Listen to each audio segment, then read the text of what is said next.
TSA 2025 Update: Medications and Devices You Can and Can't Carry On. Welcome aboard, travelers. Today, we're counting down 10 important TSA 2025 updates about medications and devices you can and can't carry on a plane. Whether you're packing a suitcase full of pills or a backpack of gadgets, stick around. Number 1 might just save your trip. Before we take off, smash that subscribe button and ring the notification bell for more travel tips and updates. You won't want to miss the surprising items TSA actually allows. Now, let's get this countdown started. 10. Jumbo liquid medications. Over 3.4 ounces? No problem. Did you know that your economy-size cough syrup or that giant bottle of prescription shampoo isn't automatically doomed at the checkpoint? That's right. Medically necessary liquids, gels, and aerosols are a big exception to TSA's infamous 311 rule. So if you rely on cough medicine, insulin, prescription creams, inhalers, or even liquid nutrition shakes, you're allowed to bring them in quantities larger than 3.4 ounces. No one expects you to squeeze a month's worth of essential medicine into a travel-sized shampoo bottle. But here's the key: you have to declare them. When you approach security, let the officer know right away that you're carrying medical liquids. They'll usually pull them aside for a quick check. This might involve running them through the X-ray machine separately or swabbing the container for explosive residue. Sounds intense, but it's actually routine, and you'll get your medicine back once it clears. The smart move? Keep these items neatly packed and separate from your other liquids. A clear plastic bag or a small pouch works perfectly. That way, when TSA asks, you don't have to dig through your socks to find your insulin pen or cough syrup bottle. You'll also save time for yourself and everyone else in line, which is a win for all. And here's a pro tip: prescription labels are your friend. If the medication comes in an original pharmacy container with your name on it, TSA officers are far less likely to raise an eyebrow. For international travel, some countries even require documentation, so having your doctor's note or prescription slip handy can make border checks smoother too. So rest easy, your medicine cabinet is safe in the skies. But what about all those pills rattling around in your bag? Could TSA mistake them for something a little shady? Stick around, because at number 9, we're diving into the world of pills and powders. 9. Pills, vitamins, and supplements. All clear, but label them. Here's a bit of good news for travelers everywhere. There's no TSA limit on pills in your carry-on. Whether it's prescription medication, daily vitamins, or those supplements you swear keep you energized, pills are treated differently than liquids and gels. You don't have to worry about cramming them into a tiny 3.4-ounce container or pulling them out at the checkpoint. That means your grandma's 7-day pill organizer? Totally fine. Your oversized bottle of multivitamins? Also fine. TSA doesn't require you to keep pills in original packaging either, so if you prefer tossing them all into one container, go for it. As far as security officers are concerned, pills don't pose the same liquid-based threat. But before you get too relaxed, here's a smart pro tip: keep original labels or prescription slips whenever possible, especially if you're flying internationally. While TSA in the US doesn't care if your pills are in a labeled bottle or a generic case, customs officials in other countries may. Some places have strict drug importation laws, and showing a prescription with your name on it can mean the difference between a quick pass-through and a very awkward conversation in a back office. Another tip: don't bury your pills at the bottom of your carry-on. Keep them in a pouch or side pocket, so if an officer asks to take a closer look, you're not unpacking your entire bag in front of an impatient line of fellow travelers. So yes, rest easy knowing TSA won't confiscate your pill supply. But not all medicine is treated equally. What happens if your so-called remedy is the green kind, legal in your state, but illegal at the federal level? At number 8, we're diving into one of the trickiest and riskiest items you could bring through security. 8. Medical marijuana and CBD. Flying high?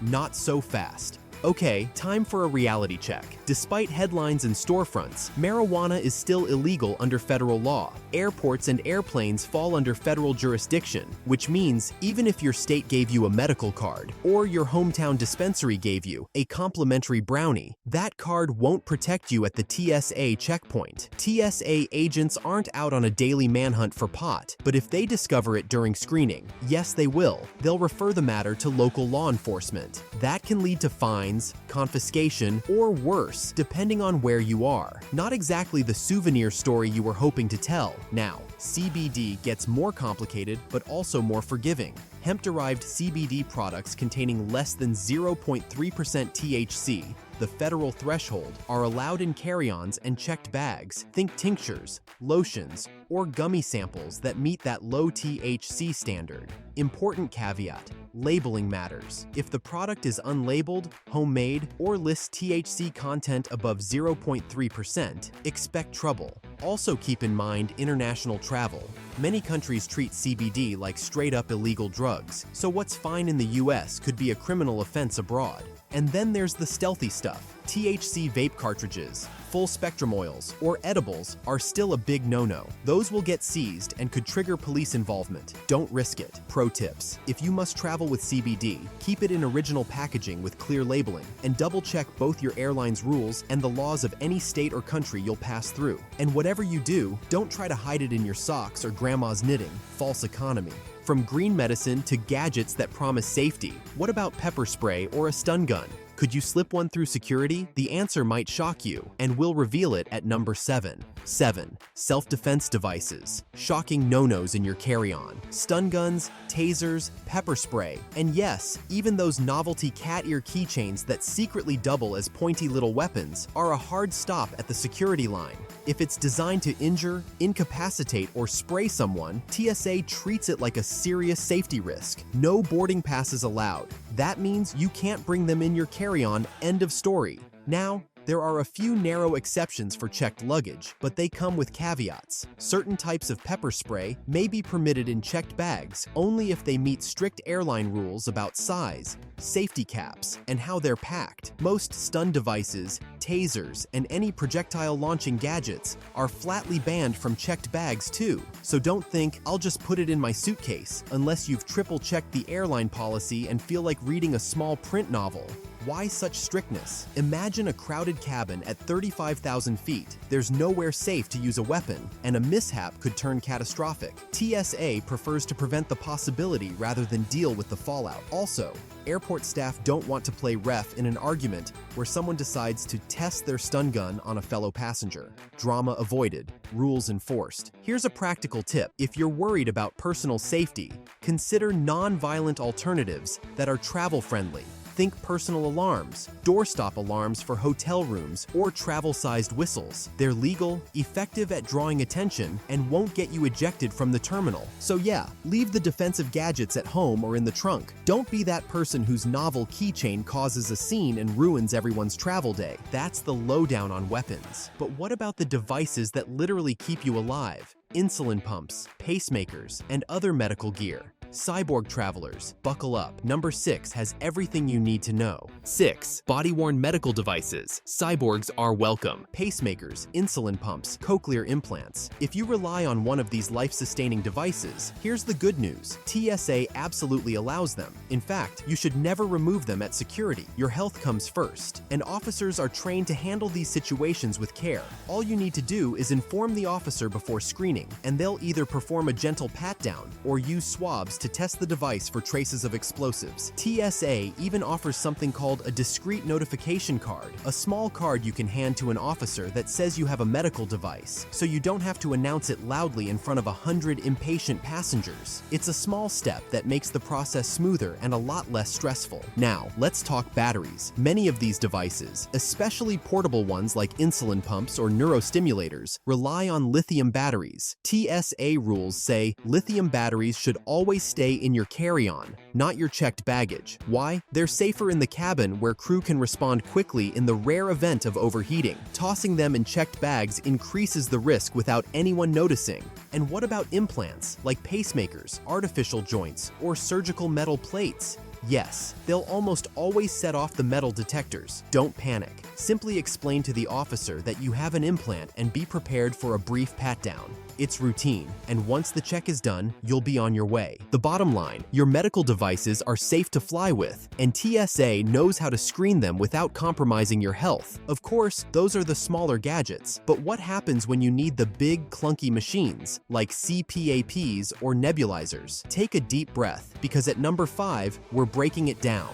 5. CPAPs, nebulizers, and more. Breathe easy on board. Coming in at number 5 are the bigger, clunkier medical sidekicks, CPAP machines, nebulizers, and suction pumps. If you rely on these, good news, TSA permits them. Even better, they don't count toward your regular carry-on limit. So if you're flying with one of these, you can still bring your usual bag and personal item without worrying about being told you're over the limit. There is, however, a catch. Just like laptops, these machines need to come out of their carrying cases when you go through security. TSA will run them through the X-ray machine separately to make sure everything checks out. Here's a traveler pro tip. Bring a large clear plastic bag with you. Why? Because those bins you'll have to place your machine in are not exactly hospital-grade sanitized. That clear bag creates a barrier between your expensive medical equipment and the 1,000 other things passengers have plopped down that day. Shoes, jackets, half-eaten snacks, you name it. Now, what about oxygen needs? If you or a loved one requires supplemental oxygen,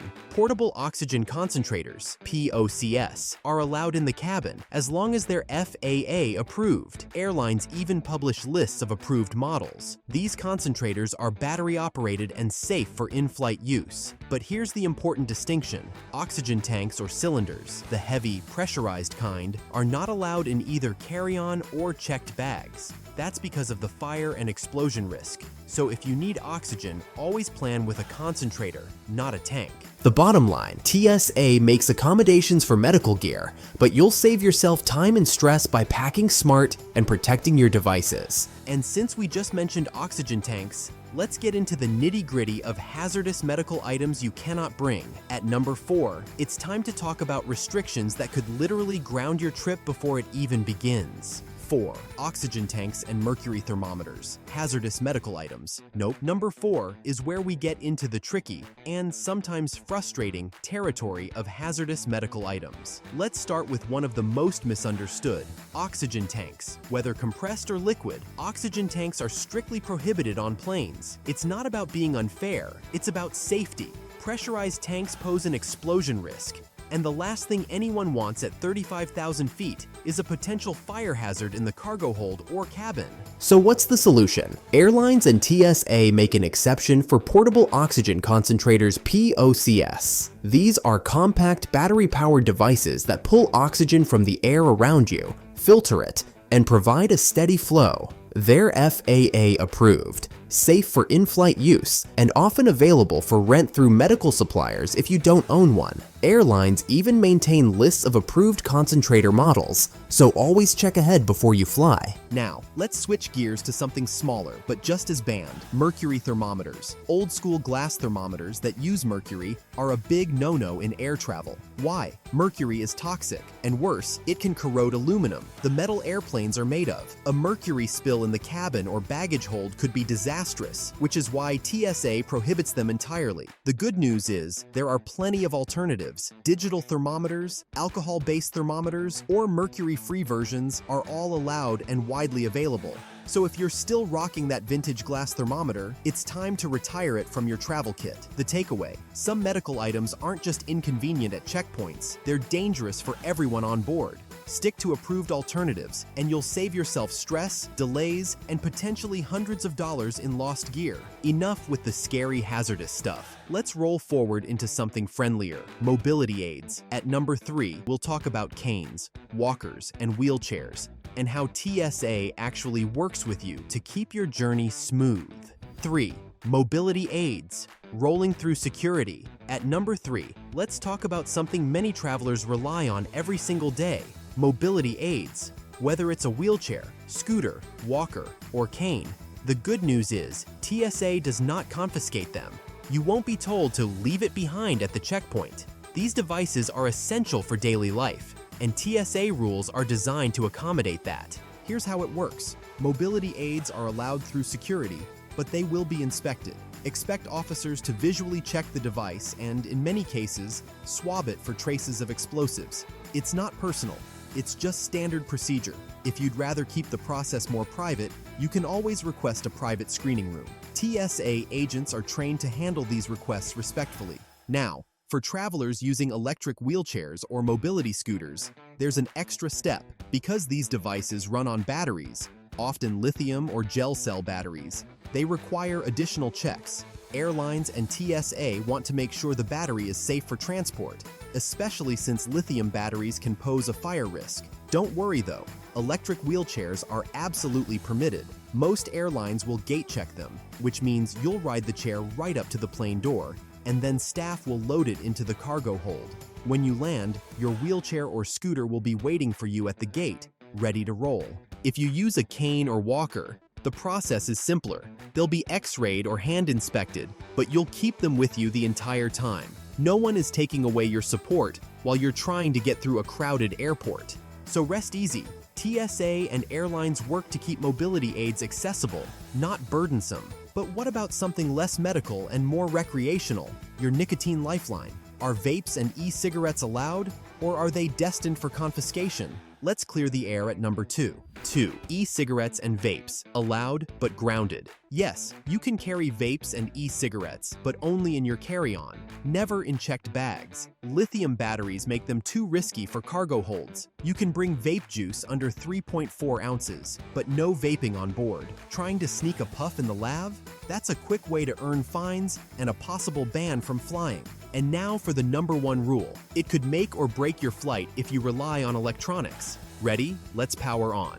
1. Power up or give up. Dead devices may stay grounded. Here's a shocker. TSA can require you to power on your devices. If your laptop, tablet, or phone is dead, officers may not let it fly. This rule exists because of threats that bombs could be disguised as electronics. Always keep your devices charged before security. Carry a portable power bank, also only in your carry-on. And remember, larger electronics usually need to come out of your bag for screening. And that's our top 10 TSA 2025 carry-on updates for medications and devices. Some are surprisingly lenient, others are strict, but knowing the rules keeps your trip stress-free. If you found this countdown helpful, give this video a thumbs up and share your weirdest confiscated item story in the comments. Don't forget to subscribe for more travel tips and updates. Thanks for watching, and may your next airport security experience be smooth sailing.